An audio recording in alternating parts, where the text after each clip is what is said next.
बाबा अमरावती विद्यापीठाच्या माध्यमातून गाडगेबाबांच्या विचारावर चालणारं हे विद्यापीठ आहे आणि विद्यार्थी केंद्रभूत म्हणून संत गाडगेबाबा अमरावती विद्यापीठाचं नाव उल्लेख होतो। एवढा मोठा 450 एकराचा परिसर ज्या ठिकाणी आहे त्या ठिकाणी विद्यार्थ्यांच्या सोयीसाठी या सायकलीची निर्मिती झाली आहे आणि विद्यापीठानं फार मोठ्या हिरिरीनं सहभाग घेऊन या 55 सायकली विद्यार्थ्यांच्या हितासाठी घेतलेल्या आहेत। उद्देश असा आहे की खेड्यापाड्यातल्या विद्यार्थ्यांना प्रत्येक डिपार्टमेंटला जाता यावं, त्याच्याकडे पैसे नसेल तर कमीत कमी तो सायकल घेऊन प्रत्येक डिपार्टमेंटमधलं आपलं काम करेल आणि त्या ठिकाणी पुन्हा परत करेल। विद्यापीठामध्ये जे वसतिगृह आहेत, जे मुलांचं वसतिगृह आणि मुलींचं वसतिगृह, यांना विद्यापीठाच्या बाहेर जाऊन सुद्धा गावामध्ये आपलं काम करता यावं, ते सायकल घेऊन जातील, आपलं काम करून परत येतील, हा देखील एक मोठा प्रामाणिक उद्दिष्ट आहे।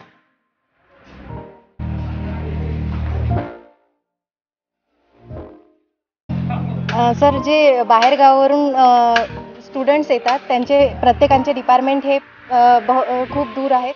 सो ह्या सायकलिंगचा भरपूर उपयोग होतो विद्यार्थ्यांना की गेटपासून आपल्या डिपार्टमेंटपर्यंत ते सायकल घेऊन जाऊ शकतात आणि बरीच पायपीट वाटते त्यांची। गाडगेबाबा अमरावती विद्यापीठामध्ये ज्या सायकली सध्या आपण विद्यार्थ्यांसाठी आणि कर्मचाऱ्यांसाठी, अधिकाऱ्यांसाठी अवेलेबल करून दिल्या आहेत त्या CSR फंडामधून घेण्यात आलेल्या आहेत।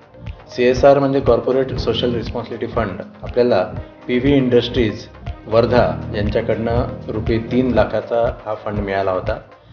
तत्कालीन मान्य कुलगुरू डॉक्टर मुरलीधर चांदेकर सर यांच्या प्रयत्नाने हा CSR फंड आपल्याला मिळाला आणि त्याच्यातूनच आपण त्या फंडमधून ह्या सायकली घ्यायचा मान्य कुलगुरूंनी मानस व्यक्त केला आणि ह्या सायकली आपण त्यातून घेतल्या।